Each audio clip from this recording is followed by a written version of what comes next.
दोस्तों shalom, praise the Lord. प्रभु आप सबको आशीष दे, अपने अनुग्रह में बना के रखे। एक बहुत ही महत्वपूर्ण बात मैं आप लोगों के सामने लेकर आया हूं, जो परमेश्वर की आत्मा ने मुझे भारी रीति से प्रेरित किया और प्रभु ने कहा कि मेरे लोगों से ये बात कहो। दोस्तों, मैं ये बात आपसे कहना चाहता हूं कि जिस घड़ी यूहन्ना बड़ी जोर जोर से पुकार के अपने लोगों से इस बात को कह रहा था कि अपने टेढ़े मेढ़े मार्ग सीधे करो, हे सांप के बच्चों, अपने जीवन से पश्चाताप करो। और वाकई वही घड़ी आज के समय में परमेश्वर का आत्मा बहुत ही भारी रीति से मुझे प्रेरित करके इस बात को कह रहा है कि वह समय जो रैप्चर का समय है और रैप्चर के बाद का समय है, रैप्चर के बाद का समय इतना भयावह होगा, चाहे वो मसीह समाज के लिए हो, चाहे कलीसियाओं के लिए हो, चाहे वह दुनिया के लिए हो। दोस्तों रैप्चर एक ऐसा इवेंट है, एक ऐसा हिस्सा है हमारे जीवन का जो वास्तव में जो लोग प्रभु के साथ उठा लिए जाएंगे, मैं ये समझता हूं कि वो भयानक परिस्थितियों के उस चक्रव्यूह से या फिर जो दुनिया पर आने वाली भयावह मुसीबतें होंगी, जो कलीसिया के ऊपर जो और भी कलीसिया जो बर्बाद और बिगड़ी हुई बर्बादी और शैतानियत से भरी हुई होगी, उससे वो बच जाएंगे। दोस्तों यूहन्ना भी उस घड़ी यही बात कह रहा था कि अपने टेढ़े मेढ़े मार्ग सीधे करो और प्रभु के पास आओ।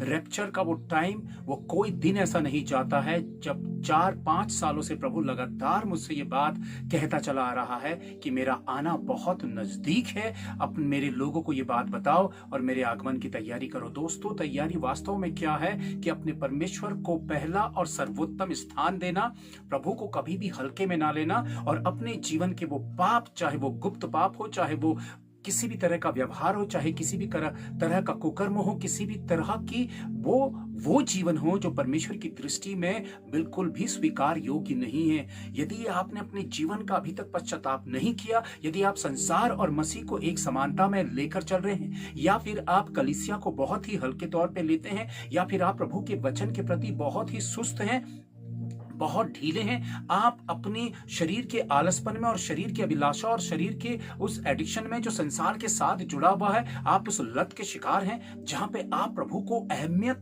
बहुत हल्के तौर पे देते हैं। और वह गुनगुना हिस्सा, इस बात को चीख चीख के प्रकाशित वाक्य पर यूहन्ना ने उन भेदों को प्रकट किया है कि वह गुनगुना स्वीकारा नहीं जाएगा।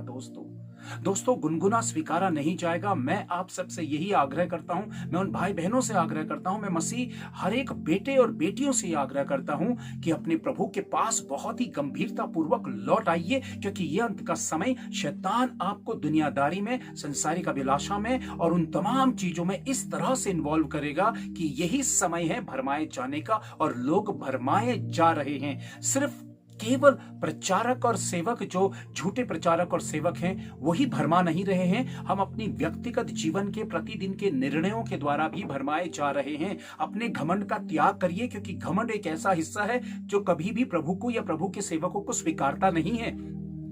मेरी बातें आपको चुप सकती हैं या फिर आपको बहुत ज्यादा भयभीत कर सकती हैं, लेकिन वास्तविक सत्य जो है वो आत्मा को छूता है और आत्मा को भेदता है। दोस्तों वो छिपे हुए पाप, वो गुनाह, वो अपराध, वो बुराई, वो घमंड, वो लोभ, वो लालच, वो अशुद्धता, वो अंधकार जो परमेश्वर की दृष्टि में सही नहीं है, ये याद रखिए। आप प्रभु के अनुग्रह का और उसकी दीनता का आप नाजायज फायदा नहीं उठा सकते हैं। ये याद रखिए, वो भयावह पल जब आएगा और रैप्चर जब हो जाएगा, तो उसके बाद सेकंड रैप्चर नहीं है, दुनिया में एक ही रैप्चर है, सदा के लिए कलीसिया परमेश्वर के साथ स्वर्ग के राज्य में उठा ली जाएगी। और यदि आपने अपना संबंध परमेश्वर के साथ उस समय से पहले सही नहीं किया, प्रभु के आगमन से पहले आपने अपने संबंधों को बेहतर नहीं किया, अपने आप को समेट के परमेश्वर के सामने नहीं लाए, संसार के कामों के बुरे कामों से तौबा नहीं किया, अपने गुनाहों और पापों की माफी नहीं मांगी, प्रभु के वचन को अहमियत नहीं दी, परमेश्वर के महान आत्मा को जो आपको, जो कलीसिया को दिया गया, हर एक विश्वास करने वालों को जो परमेश्वर का आत्मा दिया गया,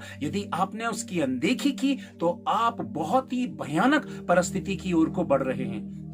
आप मजाक बना सकते हैं, आप ठट्टों में उड़ा सकते हैं मेरी बात को, जैसे यिर्मयाह की, जैसे यशायाह की, जैसे आज भी यूहन्ना के प्रकाशन का लोग मजाक बनाते। कहां है परमेश्वर, वो कब आएगा? हजारों वर्षों से परमेश्वर यही कह रहा है, क्योंकि परमेश्वर उन मूर्खों को बचाना चाहता है जो परमेश्वर की खिल्ली उड़ाते हैं। परमेश्वर उन पर रहम करना चाहता है। ये दया का वो आखिरी पल है, ये अनुग्रह का वो आखिरी पल है। जब अनुग्रह उठा लिया जाएगा तो दुनिया परमेश्वर के उस तमाम हिस्से से पूरी तरह से अलग हो जाएगी और शैतान का अधिकार पूरी तरह से इस दुनिया पर आ जाएगा। दोस्तों, बहुत ही महत्वपूर्ण दर्शन जो प्रभु ने मुझे इस बीच दिखाए, मैं आने वाले वीडियो पर लेकर आऊंगा। लेकिन उससे पहले मैं ये बात कहना चाहता हूं कि आप अपनी प्रार्थना को कितनी अहमियत देते हैं। क्या आप वास्तव में गंभीर होकर प्रार्थना कर रहे हैं? दो तरह की प्रार्थनाएं हैं, एक शारीरिक सांसारिक अभिलाषाओं से भरी हुई। लोग सोचते हैं कि जो हम डिमांड कर रहे हैं परमेश्वर से, जो प्रतिदिन हम मांग रहे हैं, एक परमेश्वर को हमने एक तांत्रिक, एक ओझे की तरह, एक झाड़ फूक वाले की तरह समझा है कि हम उसके सामने जाएं और वो हमें परिणाम ला कर दे। और वो परिणाम है हमारे शारीरिक दुनिया के, संसार की जो अभिलाषाएं हमने पाली हैं संसार की, उस अभिलाषा की पूर्ति हम परमेश्वर से चाहते हैं और आज जीवन ऐसा ही करते रहते हैं। दोस्तों, यह प्रार्थना कभी भी परमेश्वर के साथ वास्तविक संबंध नहीं बनाएगी। वास्तविक संबंध है अपने आप को परमेश्वर के चरणों में समर्पित कर देना, अपने मैं को मिटा देना, अपनी अभिलाषाओं को खत्म करके प्रभु के सामने दीन हो जाना। दीन हो जाना। जब तक आप दीन नहीं होंगे तब तक परमेश्वर के आत्मा के द्वारा आप नई सृष्टि नहीं बनेंगे। और नई सृष्टि जो है वो परमेश्वर के साथ अलग की जाती है। अंत के समय में चुने हुए ऐसे विश्वासी हैं, जो चुने हुए हैं, जिनका विश्वास मजबूत है, वो भी विश्वास से बहका दिए जाएंगे, गिर जाएंगे। आप प्रतिदिन परमेश्वर को तोलने, आंकने और उससे परखने की कोशिश करते हैं। यह बहुत ही भयावह और भयानक बात है। परमेश्वर परखा नहीं जाता, तोला नहीं जाता है दोस्तों।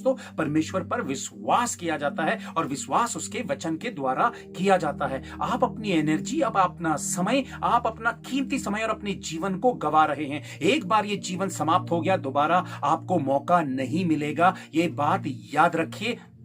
आप सिर्फ उलझे हुए हैं। संसार पर शैतान ने हर दिन आपके सामने एक नई नई चुनौती रखी है, नई परेशानी रखी है, और उस परेशानी से जूझते हुए और प्रभु से प्रार्थना करते हुए आप यही सोचते हैं कि इस समस्या से प्रभु छुटकारा दे दे। ये याद रखिए, ये उलझाने वाले वो हिस्से हैं जो आपको प्रभु के साथ खाली एक ब्लैंक पेपर बनाकर प्रभु की आशीषें और परमेश्वर के साथ गंभीर संबंध बनाने नहीं देंगी। हमेशा आप किसी न किसी शारीरिक, संसारिक अभिलाषा या किसी न किसी मुसीबत या मुश्किल के लिए ही प्रार्थना करते रह जाएंगे, उसी का संघर्ष करते रह जाएंगे। ये याद रखिए, संसार में हमें क्लेश होता है, पर प्रभु ने कहा कि ढाढ़स बांधो, मैंने संसार को जीत लिया है। इसका मतलब है कि जब तक हम एक भौतिक दुनिया में हैं, जब तक हम इस शरीर में हैं, तब तक हमारे जीवन के कष्ट पूरी रीति से खत्म नहीं होंगे। इसलिए जीवन के कष्टों के लिए भी प्रार्थना हो और परिणामों के लिए भी प्रार्थना हो, लेकिन वास्तविक सच्ची प्रार्थना हो परमेश्वर के साथ गुप्त में, उस कमरे में जहां पे प्रभु ने कहा गुप्त में मुझसे मांग, मैं तुझे दूंगा। अब मांगने का मतलब है कि हम सिर्फ शारीरिक दुनिया से ही मांगना देखते हैं। मांगना है परमेश्वर से स्वर्ग राज्य की बुद्धि, स्वर्ग राज्य की समझ और आत्मिक आंखों का खुलना, जिससे आप परमेश्वर की वास्तविक सत्यता को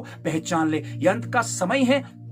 शारीरिक, संसारिक रोना बंद करिए। आप संसार को देखकर, अपने आप को देखकर इस बात की कंपैरिजन पे जाते हैं कि संसार आगे है, मैं पीछे हूं, मेरे जीवन पे ये उपलब्धि नहीं, मेरे जीवन पे ये आशीष नहीं, मुझे प्रभु ने वो ब्लेसिंग्स नहीं दी है, मेरे जीवन पे ये उन्नति और ये काम नहीं हुआ है, जीवन ठहर गया है। ये याद रखें, ये संसार का वो भरमाने वाला तंत्र है जिसमें शैतान ने आपको फंसाया है। आप हमेशा वहीं पर, आपकी गाड़ी अटकी हुई है और फंसी हुई है। आप प्रभु को प्रभु मानकर अपना नहीं रहे हैं, आप वचन के प्रति गंभीर नहीं हैं, आप परमेश्वर के जो सच्चे सेवक है उनको सुनने के लिए अपना दिल और कान नहीं लगा रहे हैं। यही है गुनगुनी अवस्था और वो समय जो अचानक चोर की नाई हम पर आ पड़ेगा, जिसके विषय में कोई नहीं जानता है। और प्रभु आ जाएगा। जब लोग खाते पीते थे नूह के समय में, प्रभु ने कहा कि मेरा आना नूह के समय का सा होगा, और जब लोग खाते पीते आनंद मनाते थे, उसी घड़ी उनके ऊपर वो प्रलय आया। और यही अंत के समय का वो लक्षण है, और अंत के समय में लोग सुख विलास के भागी हो जाएंगे। दोस्तों, रैप्चर का वो समय हमारे बिल्कुल आसपास है। इस घड़ी ये चरम सीमा पर है जब पूरी दुनिया पर मसीहत सताई जा रही है, मसीहत के ऊपर उंगली उठ रही है और पूरी दुनिया पर झूठे सेवक, झूठे प्रचारक बहुत ही सामर्थ्य रीति से दुनिया को प्रभावित कर रहे हैं और दुनिया बहक रही है। क्यों? क्योंकि आप यदि गंभीर नहीं हैं, आप अपने जीवन की उपलब्धि, शारीरिक उपलब्धि के लिए एड़ी चोटी का जोर लगाते हैं, दिल दिमाग लगाते हैं किसी नौकरी को पाने की, किसी उपलब्धि को हासिल करने के लिए संसारिकता में, तब आप पूरी एनर्जी लगाते हैं, पूरा दिल दिमाग लगाते हैं, दिन और रात रात रात जगकर आप परिश्रम करते हैं। लेकिन परमेश्वर के प्रति जब बात आती है तब आप उसको 5 मिनट में, 10 मिनट में, आधे घंटे में और 20 मिनट के अंदर निपटा देना चाहते हैं। ये याद रखें, 20 मिनट के भीतर आपका जीवन परमेश्वर की उस महानता से परिपूर्ण नहीं होगा। ये बहुत ही भयावह बात है। जब अंत के समय में, रैप्चर के समय में आप छूट जाएंगे तो आपका दोबारा रैप्चर नहीं होगा। फिर आप लाख प्रार्थना करिए, फिर आप गंभीर होइए।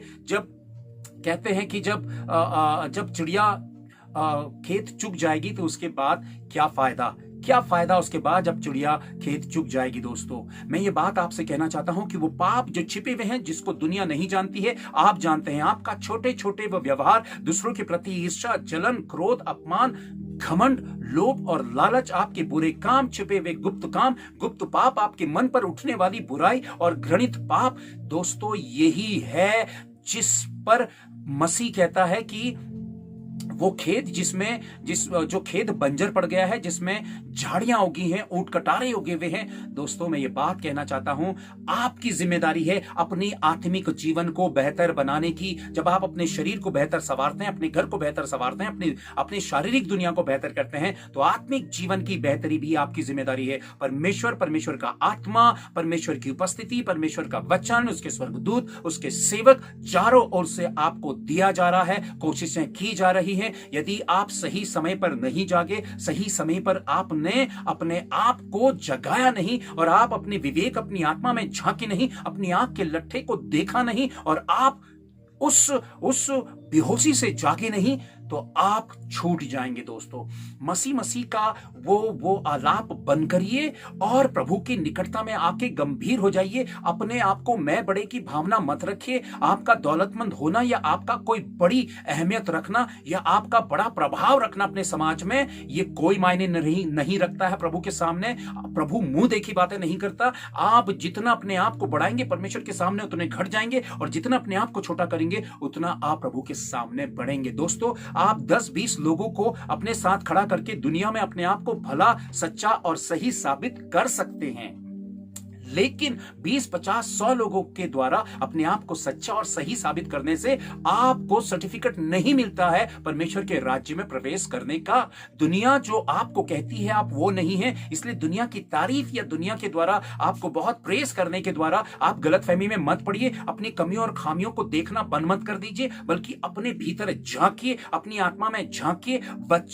वचन इसलिए नहीं दिया गया कि आप उसको परंपरागत तौर पर रविवार के दिन ही खोलें। वचन इसलिए दिया गया ताकि आप उसका गंभीर अध्ययन करिए। आप बड़े से बड़े अपने सब्जेक्टों पर या दुनिया के बड़े कठिन से कठिन चीजों के सवालों के आंसर्स ढूंढते हैं और उसमें परिश्रम करते हैं। जब तक किसी क्षेत्र में परिश्रम नहीं किया जाएगा, उसके परिणाम मिलेंगे ही नहीं। आप कितना परिश्रम कर रहे हैं अपने आत्मिक जीवन को सही और बेहतर करने के लिए? दूसरों को देखकर क्रिटिसाइज करना या प्रभु के सेवकों की बातें सुनकर उनकी कमियां और खामियों को गिनना, उन फरीसी और शास्त्री वाले व्यवहार को बंद करिए। सांप के बच्चे मत बनिए, शैतान के चंगुल पे मत आइए। पवित्र आत्मा के प्रति आपकी जिम्मेदारी बनती है। मैं मेरे लिए जिम्मेदार हूं, आप अपने लिए जिम्मेदार हैं, और आपकी जिम्मेदारी है कि आप अपनी आत्मा को प्रभु के साथ मजबूती के साथ ले आइए। अपना सच्चा समर्पण करिए, सच्चा पश्चाताप करिए, जीवन के मार्गों को छोड़ दीजिए, वो मार्ग जो भरमाने वाली अभिलाषाओं से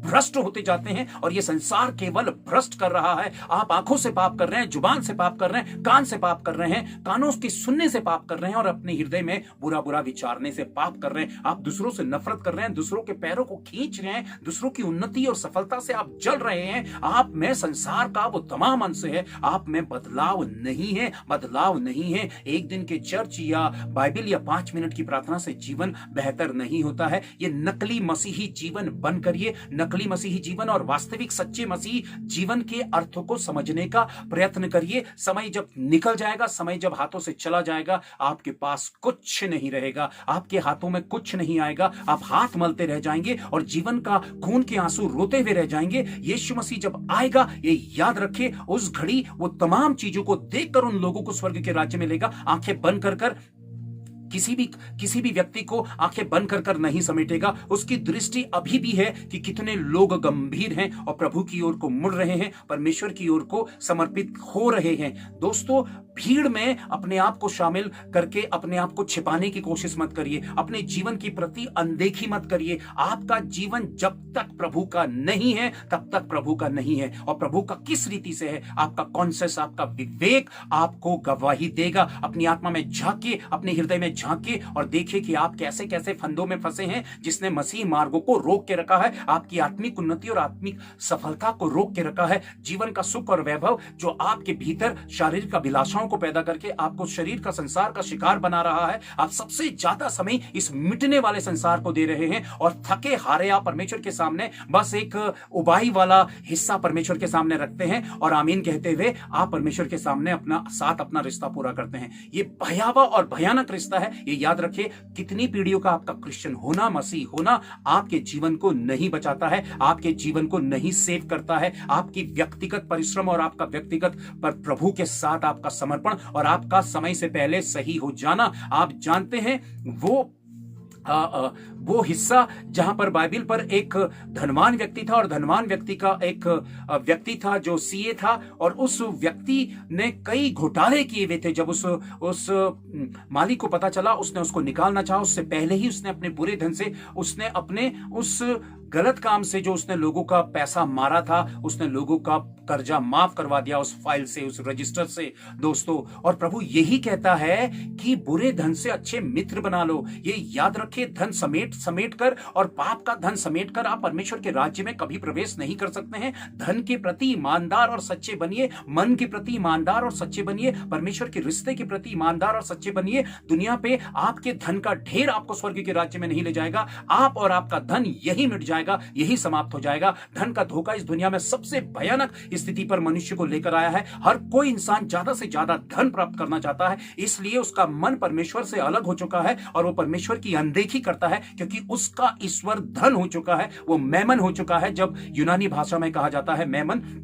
वो धन की पूजा, इनडायरेक्टली आप धन को ईश्वर बना के धन की पूजा कर रहे हैं और यही धन आपको मिटाने और बर्बाद करने का कारण बन जाएगा, क्योंकि धन कभी भी परमेश्वर का स्थान नहीं ले सकता है। जिस तरह से यीशु मसीह की परीक्षा लेते हुए शैतान ने उसको दुनिया का वैभव और धन दिखाकर उसको ललचाया था, उससे कहा था कि ये सब कुछ ले ले और मैं ये सब कुछ मैं तुझे दे दूंगा, तू मुझे प्रणाम कर। ये याद रखिए, आज इनडायरेक्टली शैतान अपने आप के आगे आपको झुका रहा है, धन के लोभ और संसार के उस वैभव के आगे। आप अपनी पूरी उम्र भी नहीं पार कर पाएंगे, आपको रोग लग जाएंगे, आपको बीमारियां लग जाएंगी, भयंकर बीमारी में आपका सारा पैसा और डॉक्टरों के और अस्पतालों पे लग जाएगा। आप सोचेंगे कि कितनी मेहनत से हमने पैसा कमाया। याद रखिए, आपका ईमान सच्चा नहीं था, आप मन से सच्चे नहीं थे, भावनाओं से सच्चे नहीं थे, इसलिए आपका सारा ढेर धन सारा दवाइयों में और शैतान के उस संसारिकता में खर्च हो जाएगा। और वो ऐसी लाइलाज बीमारी जो आपको वक्त से पहले इस दुनिया से समाप्त कर देगी। आपको मौके ही नहीं मिलेंगे अपने जीवन को बेहतर करने या संवारने के। दोस्तों, मेरा आपसे यही आग्रह है, यदि ये बातें आपको सत्य लगती हैं तो दूसरों तक पहुंचाइए। मेरी आप सबसे ये विनती है और विशेष प्रार्थना मेरी है कि आप प्रार्थना करें, अपने जीवन को प्रभु को सौंपे, क्योंकि समय बहुत कम है। प्रभु का आना, रैप्चर का टाइम बहुत नजदीक है। दोस्तों, आने वाले वीडियो पर मैं वो विशेष दर्शन की बातें लेकर आऊंगा जो प्रभु ने मुझे दर्शाया और बताए। प्रभु आप सबको आशीष दे, अपने अनुग्रह और अपने प्रेम पे बना के रखे। Thank you. Praise the Lord.